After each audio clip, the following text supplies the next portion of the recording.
Fala galera, então começando mais um episódio aqui do Performance Podcast. Eu sou o treinador Gabriel Eu sou o Nutri João Pedro. e, cara, esse episódio aqui é diferente, é o Performance Extra, porque a gente quis separar, porque vai ser um episódio que a gente vai fazer só eu e o Nutri João Pedro, porque a gente quer falar de assuntos específicos, ir mais a fundo nos assuntos, né, e trazer bastante informação para vocês. Então é um episódio que vai tanto para o YouTube quanto para o Spotify.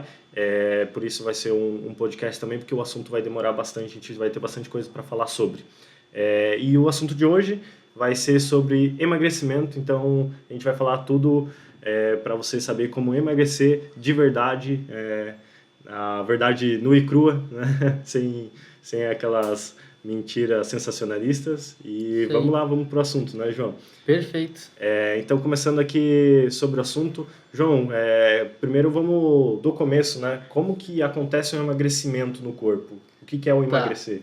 Beleza, vamos começar do básico mesmo, explicando um pouco sobre a fisiologia do emagrecimento propriamente.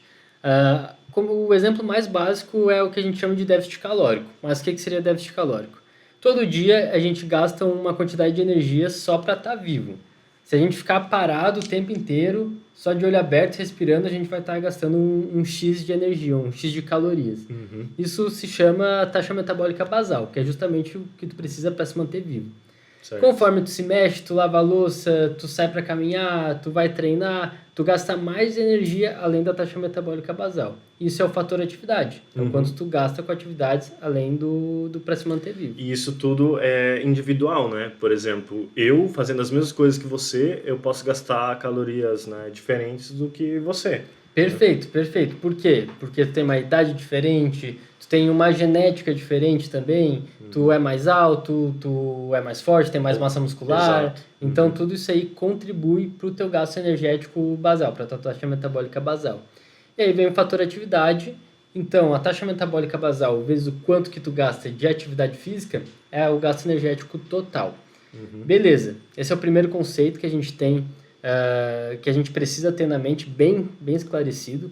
Como a gente acha o fator atividade e tudo mais, já é um assunto um pouco mais delicado, porque daí envolve fórmulas e acho que não é o propósito do podcast hoje. Então, basicamente, esse é o nosso gasto energético total. Para saber se a gente vai ganhar peso ou perder peso, então a gente entra com o que a gente come. Porque se a gente só gasta energia, a gente vai acabar perdendo peso. Se eu gasto 2.500 calorias e não como nada, eu vou perder peso. Então, a gente tem que fazer esse cálculo. Quanto que eu gasto de energia total no dia com quanto que eu consumo. Digamos que eu gaste 2.500 calorias. Se eu consumo 2.000 calorias em alimento, eu vou ter esse déficit calórico de 500 calorias. Então, eu vou perder peso. Se vai ser de gordura, se vai ser de músculo, aí já é outra história. Daí a gente vai um pouquinho mais a fundo daqui a pouco. Mas, basicamente, para perder peso, a gente precisa estar em déficit calórico, que é o tanto que a gente gasta de energia, consumindo menos do que a gente gasta. Então, esse gap vai ser o déficit calórico. Se eu consumir a mais do que eu gasto, então eu vou estar em superávit calórico. Então, eu vou ganhar peso. Se vai ser gordura, se vai ser músculo, depende de outros fatores também. Então, basicamente, é isso aí. Mas o que vai influenciar se eu vou se eu vou perder músculo ou se eu vou perder gordura? Daí é a divisão de macronutrientes. Entendi. Tá? Porque daí depende de quanto de proteína eu estou consumindo, de quanto de carboidrato, de quanto de gordura. Tendo a distribuição correta de macronutrientes dentro desse déficit calórico, então eu garanto que eu vou estar poupando minha massa muscular e tudo que eu vá perder de peso vai ser gordura. Outra coisa que influencia também, para não perder massa muscular, é o próprio treinamento, né? Com Daí certeza. tu vai poder falar melhor do que eu sobre isso aí. Sem dúvidas, igual o João falou, você alinhando a dieta com o treino vai te gerar exigências no corpo de evolução. Então, se eu bato na minha musculatura, se eu exijo dela sempre, o corpo ele vai entender que ele precisa melhorar a musculatura para que ela possa aguentar toda aquela atividade que está sendo feita ali do treinamento. Basicamente, isso é uma coisa bem primitiva, né? Porque se o teu corpo não adapta e, por exemplo, você lá nos primórdios precisava se deslocar para ir buscar alimentação e você não consegue se deslocar tão bem, né? Tão facilmente, ou não tem tanta força para poder matar um animal e consumir, né? E se manter vivo, Se teu corpo não evolui para isso, você basicamente morria de fome. Então, hoje em dia, a gente aprendeu a fazer isso de forma sistemática para que a gente desenvolva, não só por questão de saúde, que vai melhorar a tua saúde com certeza, mas por questão de estética também. Então, o aumento da massa muscular. Aí, no emagrecimento, no processo de emagrecimento, para a gente conseguir sustentar a massa magra, não perder ela ou até ganhar, né? Os iniciantes costumam, se fizer um protocolo bem feito, né? Bem Ganha massa coordenado, muscular mesmo bem perdendo provável gordura. que ele vai conseguir fazer aquilo que a gente diz que é tão difícil, mas que talvez para o iniciante não seja tão difícil assim, né? Fazendo certo, é ganhar massa muscular ao mesmo tempo que emagrece. Mas depois de um tempo, o que a gente mais preza é manter a massa magra nesse processo de emagrecimento. E basicamente é isso que eu falei, a exigência do treino que vai fazer com que você consiga segurar a massa magra, de acordo com a dieta ali que tenha, né, A proteína ali, nas quantidades tudo mais. e tudo mais. Perfeito. E assim, tem muita gente que, pelo menos eu vejo lá na sala de musculação, até mesmo os pacientes, que eles comem errado, só que eles falam, pô, eu pelo menos treino 2 horas por dia, 3 horas por dia, vale a pena compensar o que eu como no final de semana, digamos, com mais treinamento? Muito difícil, porque o João mesmo pode dizer que vai saber melhor em quantidades, mas, pô, vou dar exemplo de um alimento simples, o arroz e a batata. Pô, cara, se você comer 150 gramas de arroz, comer 150 gramas de batata, tem calorias diferentes. Então, o arroz aí vai ter o dobro da batata, basicamente, se eu não me engano, né? Se eu não estou errado. Então, você pensa assim, pô, o cara foi lá, comeu um McDonald's. Cara, já deu 500 calorias. Fácil. Fez um treino intenso, velho, um treino intenso. Deu 500 calorias e olha lá. Então, é muito mais fácil eu me alimentar menos, né, fazer o déficit calórico através da alimentação, do que eu querer aumentar a atividade física para fazer esse déficit calórico. Cara, se eu fizer 2 treinos num dia, com intensidade alta, e o que vai ser difícil, se você já fez o primeiro treino com intensidade alta, o segundo provavelmente não vai ser. Em déficit calórico, Em quase déficit impossível. pode ter certeza que você vai gastar umas 800, no máximo 900 calorias aí. Sendo muito otimista, Sendo com otimista, alguém que velho. sabe treinar muito bem. Com certeza. Que na maioria dos casos, quem sabe treinar muito bem já faz a dieta muito certinho. Então não precisaria. Então ela já tem essa mentalidade de não querer compensar, né? Exato. O treino na alimentação. Exato. Porque às vezes o cara vai comer um chocolatinho ali depois do almoço, cara, deu 100 calorias, já é, porra, uma boa parte do treino. Então, por isso que a gente fala, cara, para emagrecer, a dieta ela conta muito. Às vezes mais do que o treinamento nesse sentido, de que é muito mais fácil eu deixar de consumir calorias do que eu gastar elas, tá? Sim. Mas além do processo de emagrecimento, também a musculação é importante porque você buscar o aumento da massa muscular vai fazer com que o teu corpo ele sempre esteja necessitando usar o que ele tem no organismo para atividade física e para manutenção da massa muscular. E vale a pena aumentar, por exemplo, eu fazer meu treino certinho lá, de musculação, 40 minutos, 1h30, e após esse treino, ao invés de treinar mais musculação, fazer um cardio, Com 30 certeza. minutos, 1 hora de corrida, sei lá. Com certeza absoluta. Daí isso compensa. Assim, o treinamento de musculação, ele ajuda também no emagrecimento. Só que ele ajuda um pouco, digamos, de uma forma um pouco mais tardia, que a gente chama de efeito EPOC. Inclusive o HIIT, que é aquele treinamento intervalado de alta intensidade, ele foi muito conhecido porque ele gera um efeito EPOC muito grande, em comparação com um aeróbico normal, contínuo, né, de 30, 45 a 1 hora de aeróbico. Então, esse efeito EPOC, basicamente, é o que você gasta de energia após a atividade física por causa da atividade física, né? Então, eu fui lá, fiz o treinamento de musculação, meu corpo degradou os tecidos, né? Ele degradou, catabolizou os nutrientes e ele vai precisar se recuperar após isso. Por isso que a gente tem aquele tempo de descanso do treinamento e tal. E quando ele vai se recuperar, ele vai gastar uma certa energia para isso. E esse efeito EPOC é o que vai te ajudar no emagrecimento também, que é o gasto calórico pós-atividade. Então, se num treino de musculação eu gastei 400 calorias, no pós, até o dia seguinte, por exemplo, eu vou gastar aí mais 200, 300 calorias por causa do treino. Por causa do treino. Por causa do treinamento. Pô, interessante. Porém, é igual eu falei, por exemplo, a musculação, ela tem um efeito EPOC maior, ela gasta mais após o treinamento. Enquanto um aeróbico contínuo, ele tem menos. Porém, durante a fase de treinamento, ele pode gastar mais calorias do que Do treinamento que de musculação. a musculação. Uhum. Mas Então, ali meio que um complementa o outro. Tá. Por isso que é interessante. E traz malefícios eu treinar, tipo, ao invés de fazer 1 hora de musculação, 1 hora de cardio, fazer só 2 de musculação. Tem algum malefício para isso? Daria para ser? Dá pra fazer, mas a periodização tem que ser muito bem pensada e tem que ser um cara muito avançado para aguentar fazer 2 horas de treino Tipo, intenso, bem. compensa? Daria ou não muito? Não diria que compensa muito, eu preferia treinar cerca de 1 hora, no máximo 1 hora e meia e bem, treinar bem, porque o rendimento da pessoa, se tiver em déficit calórico, com certeza vai cair. Como ele tem menos glicogênio no músculo, inclusive é uma coisa que às vezes tem como mito, por exemplo, eu vou fazer mais repetições para o cara que está querendo emagrecer porque vai emagrecer mais. Não necessariamente.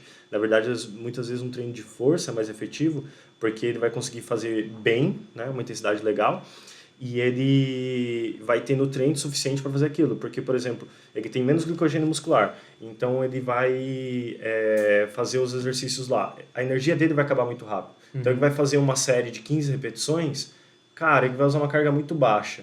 Porque até ele chegar na 15 vai estar fadigadaço, a energia vai ter quase esgotada ali durante aquela série e não vai conseguir manter uma carga que seria tipo boa para um estímulo muscular. Sim. Agora, se ele faz um treino mais de força, vai fazer 8 repetições, o glicogênio pouco que ele tem, ele vai durar para essas 8 repetições. Ele vai conseguir fazer uma carga ainda interessante. Então, por isso que muitas vezes é interessante mais treinar no sentido de força do que eu ficar aumentando o volume da pessoa que está em déficit. Tanto que, muitas vezes, os atletas de fisiculturismo faz isso. É claro, não é em todos os exercícios, porque tem o risco de lesão nessa fase que um atleta ele está muito depletado de tudo, né? É diferente de uma pessoa comum. E pelo risco de lesão, às vezes ele vai evitar fazer um agachamento, vai evitar fazer exercícios que têm essa maior probabilidade. Então, ele não vai usar muita carga se ele fizer esse exercício. Mas aqueles que ele consegue, ele vai poder usar muita carga sim. Sim, e tu acha que fazer muito cardio pode acabar perdendo muita massa muscular? Por exemplo, fiz aeróbico em jejum de manhã, fui treinar às 18 horas e fiz mais um cardio depois. Tem que estar bem equilibrado, principalmente com a alimentação. Daí porque vai senão muita pode, alimentação. cara, pode perder, sim, também.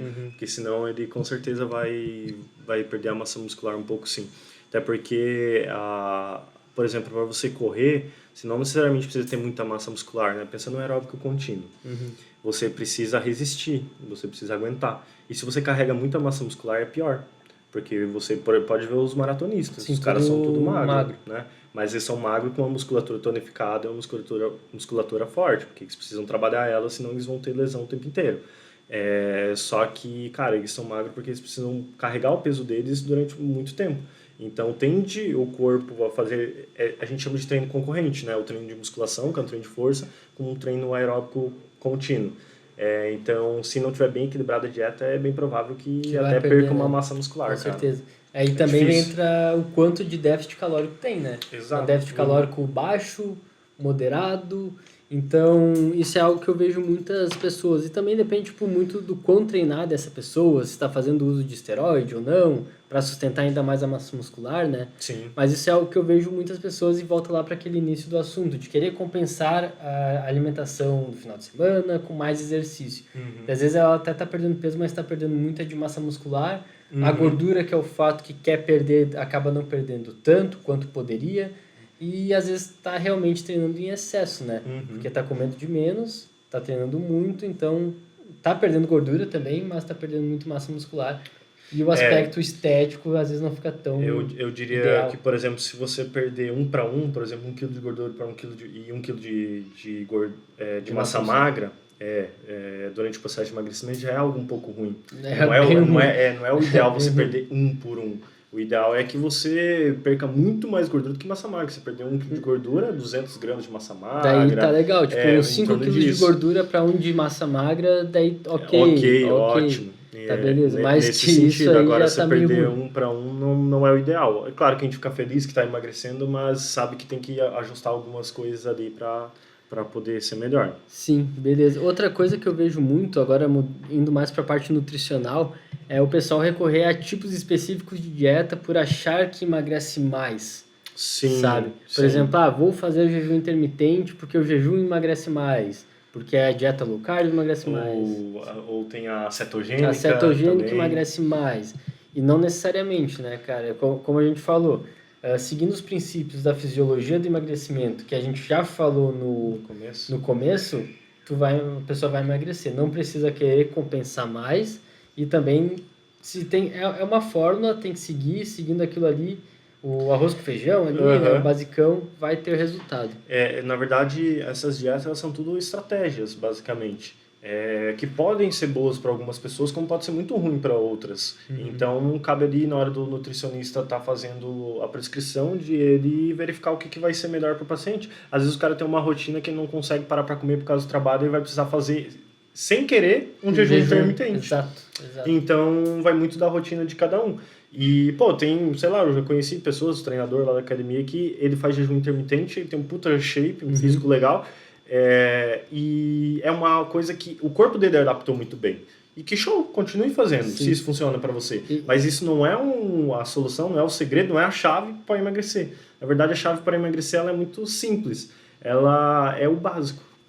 Ela não tem nada de muito mais. E é por isso que as pessoas elas não emagrecem, porque elas não acreditam nisso. Elas acreditam no blogueiro que fala, se você fazer abdominal todo dia, se você comer só pera, tomar água e glutamina de manhã, você vai emagrecer. Ficam buscando uma receita, um segredo. E justamente o que elas também querem é um emagrecimento rápido. Exato, né? Até tem uma pergunta bem comum da musculação. Pô, abdominal emagrece? E as pessoas falam, faço abdominal todo dia, não perco a barriga, como se fazer o abdominal vai perder gordura localizada. Esse é um outro... E essa coisa da gordura localizada é complicado. Porque, assim, as pessoas elas querem perder, por exemplo, ela, num geral, não tá tão gorda, né? Ou não tem tanto tecido adiposo. E ela tem um acúmulo mais numa região. Que é comum do corpo. Bom, o corpo tinha que acumular em alguma região, né? E geralmente nos homens acumula na região do abdômen, mais para a parte lateral e subescapular, né? E mulher tal. é mais coxa, Enquanto mulher mais acumula glúteo. muito no glúteo, na coxa, a parte lateral aqui do quadril, e também nessa pochetezinha do abdômen. Também o Que corpo gosta de acumular. Comum em todos. Exato. Daí, por exemplo, a mulher chega, eu quero perder essa gordurinha aqui do abdômen. Bom, então vamos subir lá na cozinha, vou pegar uma faca e vamos tirar agora, porque é o único jeito de perder só aí, né? Outro ponto importante de se explicar bem, né? É porque quando a gente perde gordura, é sempre gordura de forma geral, global. Exato. Claro que a gente vai perder em proporção. Por exemplo, se tu tem mais gordura na barriga, obviamente tu vai perder mais na barriga. Mas vai perder também no braço, mesmo que em menor proporção. Vai perder na panturrilha, na nuca, digamos nas costas. que você perca 10% de gordura no corpo. Só que se você tem 20% de gordura no abdômen e perde 10%, você vai ver muito mais do que se você tem, sei lá, 5% de... 5% não, mas uma dobra de 5 milímetros ali no bíceps e você perde 10% disso, vai ver muito menos, porque você já quase não tinha. Agora, no abdômen, que tinha muito, você vai ver muito. Então, por isso, às vezes, dá a impressão de, nossa, eu perdi bastante gordura da barriga e dos outros lugares parece que não. Não, na verdade, você perdeu o teu corpo inteligente, é que tira como um todo, né? Exato.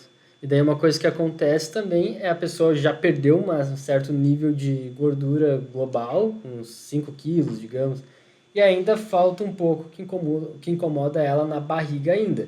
Ainda vai ter aquela gordura. O que ela tem que fazer é continuar emagrecendo. Continuar. Eu diria que esse processo é o mais difícil, o mais demorado. Porque depois que você chega num nível que você se sente assim, pô, eu já tô bem, eu tô me gostando assim no físico como um todo, principalmente em questão de rosto e tal, é ali que você precisa continuar um pouco a mais, ir um pouco além. Porque é nesse momento que essa gordurinha teimosa, né, que você vai conseguir tirar ela. Porque ela vai ser a última a sair, é só o resquício que tem.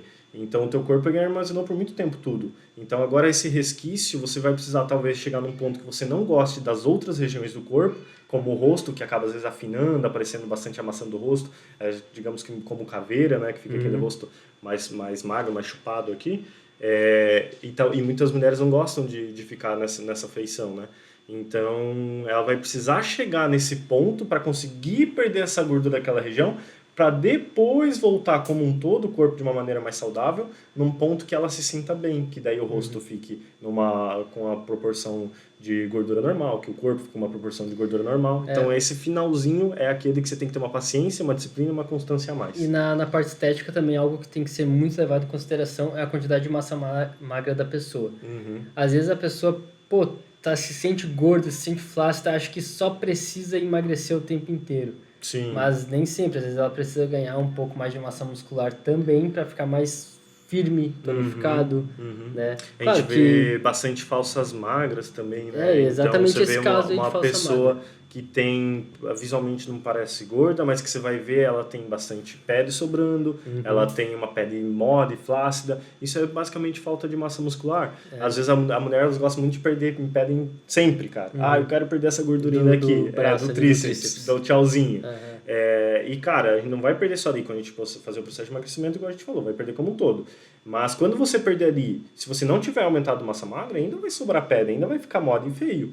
Então, basicamente, o que você precisa, e muitas vezes você vai ver uma melhora antes de emagrecer, é quando você ganhar massa muscular. Se você ganhar massa muscular ali, você já vai ver que vai ficar mais bonito, já vai ficar mais legal. Agora, quando você ganhar massa muscular e perder um pouco de gordura daquela região, daí tá aí perfeito, fechou, aí você vai ficar do jeito que você gosta. Aí muita mulher também tem medo de treinar braço porque não quer ficar musculosa, mas daí eu acho que já é outro assunto aí para outro performance extra.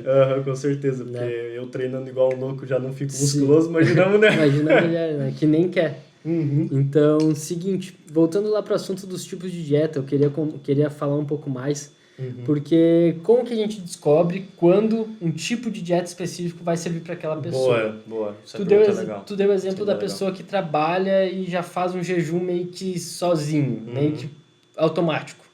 Cara, é para esse tipo de pessoa que o jejum serve, tá? É pro tipo de pessoa que já faz o jejum meio que inconsciente, para aquele tipo de pessoa que passa o dia inteiro sem comer, chega de noite, às vezes como ela não faz dieta, ela acaba comendo iFood e tal, mas se ela começar a virar a chavezinha de fazer dieta, começar a comer algo saudável, já vai ser o gatilho para ela continuar fazendo esse jejum, por exemplo, que ela já faz automático, mas quando for comer algo saudável, já vai ser o gatilho para ela começar a ter resultados. Agora, falando na palavra dieta agora, me veio até uma frase que eu vi esses dias no Instagram, muito legal, que a gente se alimenta tão mal, cara, que quando a gente se alimenta certo, do jeito que deveria, a gente chama de dieta.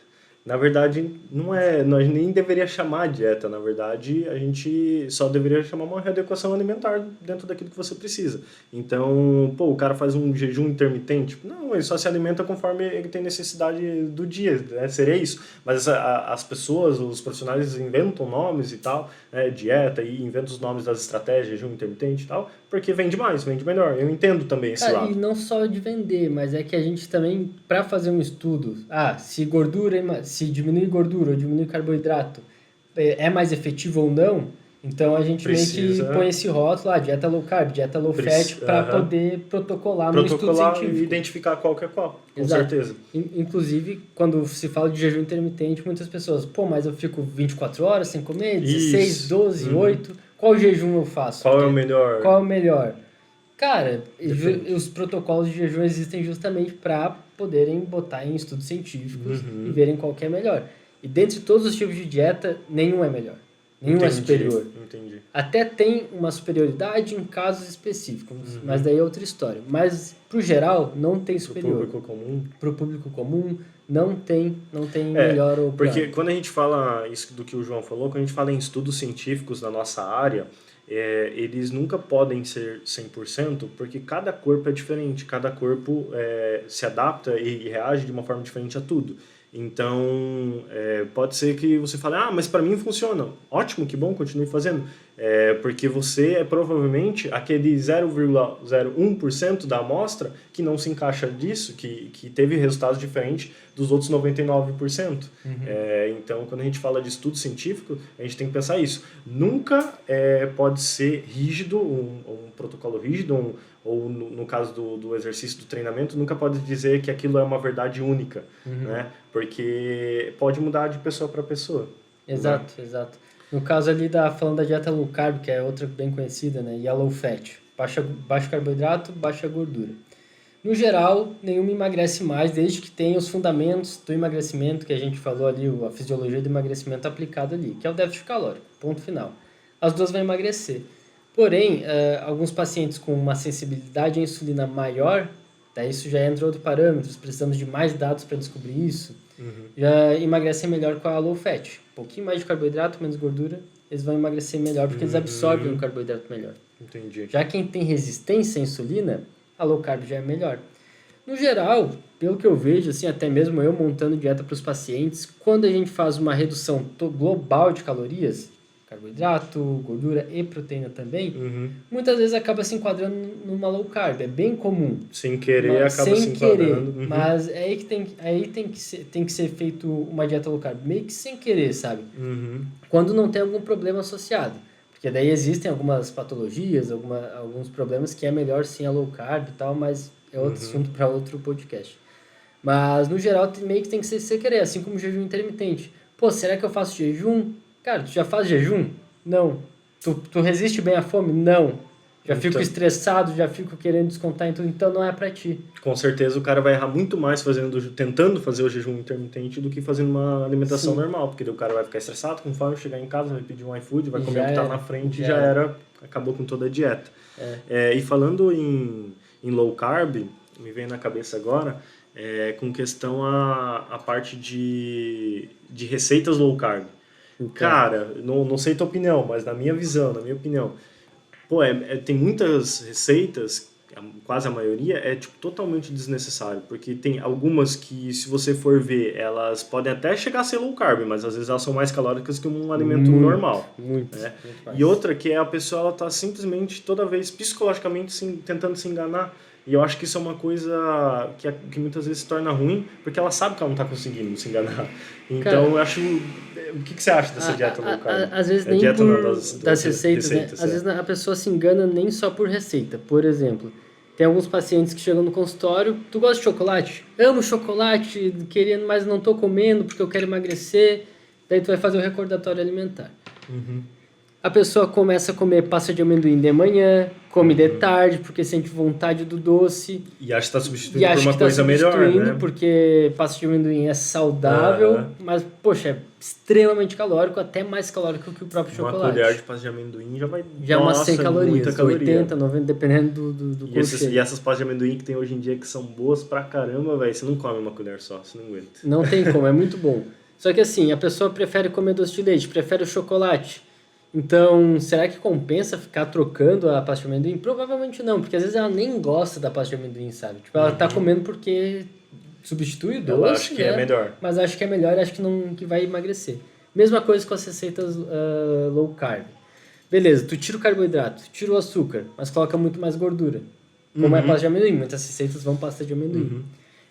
Até mesmo se tu compara produtos, por exemplo, chocolate zero açúcar e o chocolate normal com açúcar. O leite e o 90% cacau. Sempre. Cara, a caloria é a mesma.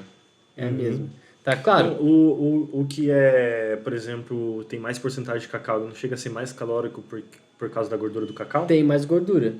Tem mais gordura. Mas geralmente é a mesma... É muito parecido. É bem parecido. Tipo, o 90% cacau lá, uma quantidade X tem 140, o do ao leite vai ter 120, talvez 145, por aí. A questão é que vai ter menos carboidrato e mais gordura, né? Por isso que vai ter todas essas calorias, enquanto o outro vai ter menos um pouquinho de gordura e muito mais carboidrato, por isso que exato. Claro que, se tratando de chocolate específico, mais cacau é mais saúde, né? Sim. Mesmo as calorias sendo iguais. Mas na paçoca diet e a paçoca convencional, pois então, é a mesma coisa. É a mesma coisa. É a mesma coisa. Por isso tem que olhar muito o rótulo, né? Por isso você não pode se enganar com os alimentos que às vezes falam que é diet ou light, né? Porque o diet light significa, me corrija se eu não estou errado, mas é só que é menos alguma coisa do alimento, né? Isso, o light é redução de 25% de algum nutriente. De algum nutriente. Daí vai estar escrito no rótulo. Pode ser sódio, pode ser gordura, açúcar. E diet é isento 100% de algum nutriente. Daí pode ser açúcar, pode ser sódio. Mas daí cabe a pessoa que está comprando olhar o rótulo para ver se é realmente, por exemplo, diet ou light, se é zero ou se é menos 25% do carboidrato, ou da gordura. Ou das calorias no geral. Se é só do sódio, ou se é das... entendeu? Então tem que cuidar muito com isso, né? Olhar bem os rótulos ali. Sim. Outra coisa que acontece muito, daí é mais com a galera que realmente faz receita mesmo. Por exemplo, é trocar a farinha de trigo branca pela integral para fazer um bolo. Trocar o açúcar branco pelo açúcar mascavo. Sendo que é exatamente a mesma coisa. Geralmente, se tu faz um bolo, eu gosto de comer bolo integral, o gosto, o sabor, beleza. Ótimo. Mas a maioria das pessoas, sei lá, 90% não curte tanto e faz achando que essa receita é mais saudável. E não é, cara, não é. O açúcar é o mesmo e a farinha integral até vai ter um pouquinho mais de fibra, mas, cara, nada relevante. Calorias vai dar quase igual. Calorias igual, praticamente. E aí, o açúcar é açúcar, mesma quantidade calórica, mesmo impacto no metabolismo, e o sabor é diferente. Então, às vezes a pessoa não gosta do sabor do integral, mas come achando que é mais saudável. E às vezes nem satisfaz, né? Dá vontade de comer até mais para tentar satisfazer. Para satisfazer essa vontade do doce que não tá ali presente quanto num bolo convencional ali com açúcar normal. Com certeza. E, João, voltando lá na parte de treinamento e do processo de aeróbico e tal, a pessoa, ela fazer mais aeróbico é bom, é benéfico e ajuda mais no emagrecimento por causa de todo o processo de via energética. Porque quando a gente faz exercício aeróbico, a gente diretamente... Exercício aeróbico de longa duração, tá? O HIIT é um pouco diferente porque ele é semelhante à musculação, por ser alta intensidade e curto período de metabolismo, das vias energéticas. Isso, das vias energéticas. A questão do metabolismo no aeróbico contínuo, 45 minutos, 1 hora, você vai utilizar mais a tua via energética das gorduras do que um treino de musculação. Então, por isso que a gente gosta de aliar o aeróbico junto com a musculação. E, geralmente, a gente gosta de jogar o aeróbico pós-musculação, porque a musculação ela precisa de uma energia a mais, então a gente vai dar prioridade para ela. E a gente, utilizando a energia, o carboidrato e tal na musculação, quando a gente for iniciar um processo aeróbico, a gente pode chegar a entrar numa via energética de queima de gordura mais rápido, pelo fato de você já estar com menos glicogênio muscular. Mas independente, isso vai precisar do tempo, né? Então a pessoa precisa fazer um aeróbico maior, mais contínuo, de 45 minutos a 1 hora, para que ela entre nessa via e ela consiga queimar essa gordura. Mas é igual a gente tinha falado antes, a gente tem que pensar que a gente tem um estoque. Então, se você vai lá, esses dias eu fiz um post lá no meu Instagram, que eu dei o exemplo de um carro, por exemplo, com combustível. Se você tem o tanque cheio do carro, 50 litros de gasolina, você vai dar uma volta com ele, volta para casa e tem 40 litros de gasolina. Só que em casa você vai lá e enche de novo esse tanque para 50 litros de gasolina, você vai estar igual no final do dia. Então não adianta você perder gordura durante o treino, durante a atividade física, e depois ir lá e repor tudo de novo em calorias e depois vai se transformar em gordura. Então, o que você precisa fazer é perder essa gordura, voltar para casa com os 40 litros de gasolina e não consumir a mais. Então, você precisa manter ali o déficit calórico para que você entre no processo de emagrecimento, né? Sim, perfeito. Então, fazer um treinamento aeróbico aliado com um treinamento de musculação vai ser muito bom para você, com certeza, para quem quer emagrecer. Às vezes é difícil pelo tempo, por isso que a gente acaba entrando no HIIT, que ele também vai ter aquele efeito EPOC que vai ajudar no emagrecimento, mas também precisa ser uma pessoa muito bem preparada para poder fazer um treinamento de alta intensidade como é o HIIT, por causa das articulações e musculatura que vai acabar sofrendo. Sim, perfeito. E também falando em jejum, quando a gente fala em treinamento em jejum, fazer aeróbico em jejum, o EJ, o famoso, né?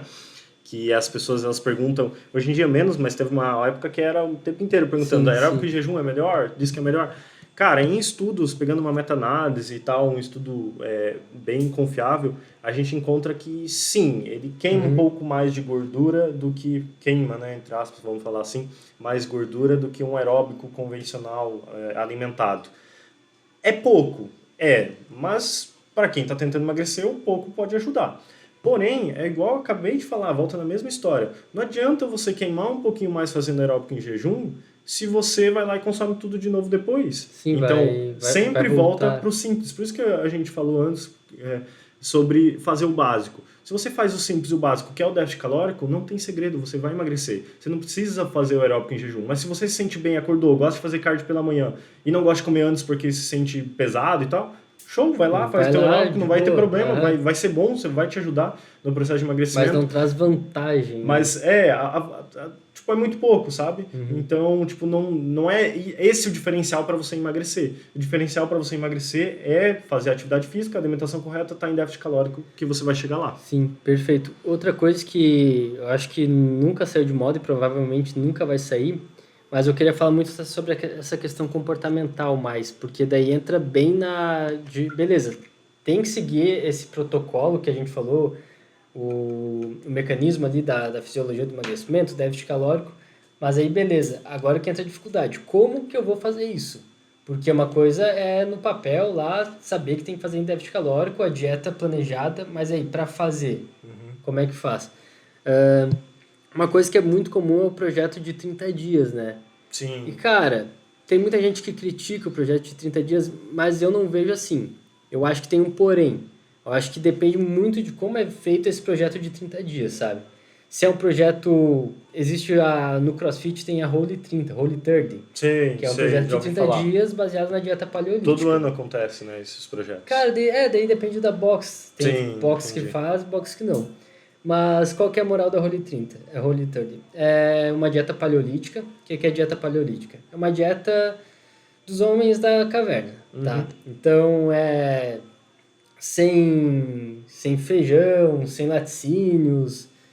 Basicamente é isso. E os grãos podem, Muita o arroz, proteína, né? muita proteína e muita gordura, à vontade. A ideia é tudo à vontade. Tudo que pode é à vontade, tudo que não pode é zero, é Ah, restrito. entendi. E carboidrato entra normal? Entra, se não me engano, entra batata e arroz, e daí feijão não pode, ah, laticínios não pode, daí produto industrializado, tudo que é de pacote não pode. Não pode. Cara, é legal porque tira tudo que é açúcar ali, né? Salgadinho, tira o salgadinho, tira o bolo, tira o açúcar, então é interessante. Mas não é necessário excluir o feijão, excluir o laticínio para ter uma dieta saudável e eficaz também. Entendo. As pessoas, quando acontece isso, provavelmente muita gente tem bastante resultado daqueles que seguem. Mas não necessariamente é porque ela excluiu aqueles alimentos, que aqueles alimentos são demonizados, que eles são os problemas. Não, é porque ela fazendo isso, ela adequando a alimentação dela, muitas vezes ela pode acabar entrando em déficit calórico. Daí por isso que ela emagrece, né? Exato. Então, mas eu também vejo muita crítica a esses projetos, ou por exemplo ao projeto Verão, e também acho que pode ser um problema e uma solução. Na verdade, muitas vezes eu acho que é mais solução do que problema. Porque, por exemplo, se a gente for pegar quem quer emagrecer porque tem um objetivo específico de competição, um atleta. Pô, o lutador de UFC precisa ganhar um peso para treinar bem, depois ele precisa perder muito peso para bater o peso da categoria. Ou vamos pegar um atleta de fisiculturismo, que ele precisa também se encaixar no peso da categoria, e quando ele está precisando ganhar massa muscular, ele é obrigado a comer mais, né? Entrar em superávit calórico, porque senão ele não vai ganhar massa muscular como deveria. Então, quando as pessoas elas fazem o projeto Verão, é como se fosse um atleta. O atleta ele se prepara para a competição do final do ano, de tal data. Pô, a gente é pessoa comum, eu não vou competir em nada. Mas quando chegar lá no verão que eu vou estar mais sem camiseta, que eu vou estar mais na praia, na piscina, que eu vou estar tipo, num ambiente que eu vou mostrar mais o físico querendo ou não, eu quero estar bem. Então, se eu quero estar bem, por que eu não faço um projeto agora, desde o começo do ano até lá o final desse ano, que eu vou chegar no próximo verão, para chegar bem? O problema é que as pessoas não podem pensar só nesse curto prazo. Ela tem que pensar que quando ela chegar lá, ela vai manter tudo que ela fez para o outro verão também chegar bem. E assim ela vai indo, ano após ano, mantendo essa constância. Sim. Mas o focar para estar melhor naquela fase, eu não vejo problema nenhum Eu também, nisso. então, acho bom, eu ia falar isso.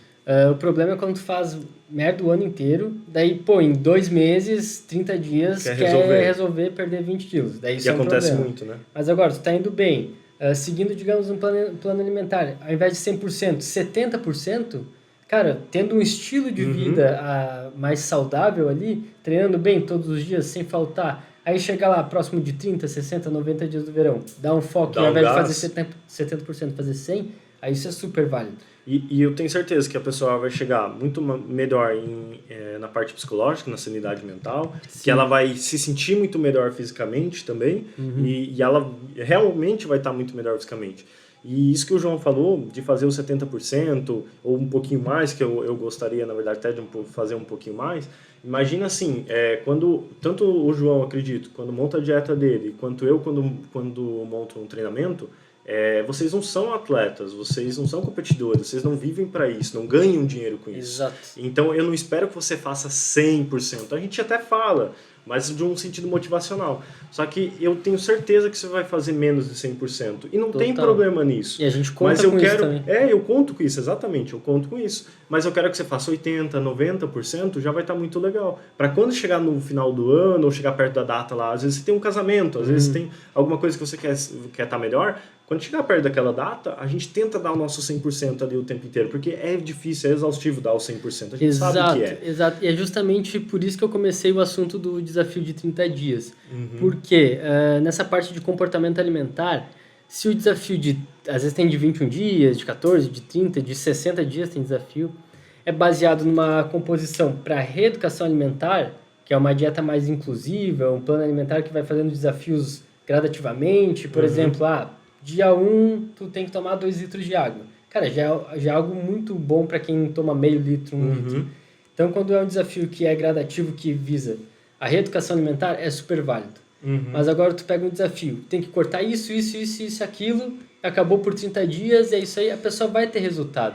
Mas vai ser um sofrimento inexplicável durante esses 30 dias. E eu acho que o problema disso é que torna um sofrimento tão grande, porque é algo tão restritivo, que quando ela volta, quando acaba aquilo, ela não vê a hora de acabar. E quando acaba, ela volta pior do que estava antes. E daí esse efeito rebote. E daí é o efeito rebote. Às vezes ela não quer nem treinar, porque tipo, ela treinava mais ou menos, mas daí no desafio de 30 dias ela faz aeróbico em jejum, treina, faz o aeróbico depois. Não é que aumenta um pouquinho, dobra tudo, às vezes triplica tudo que faz.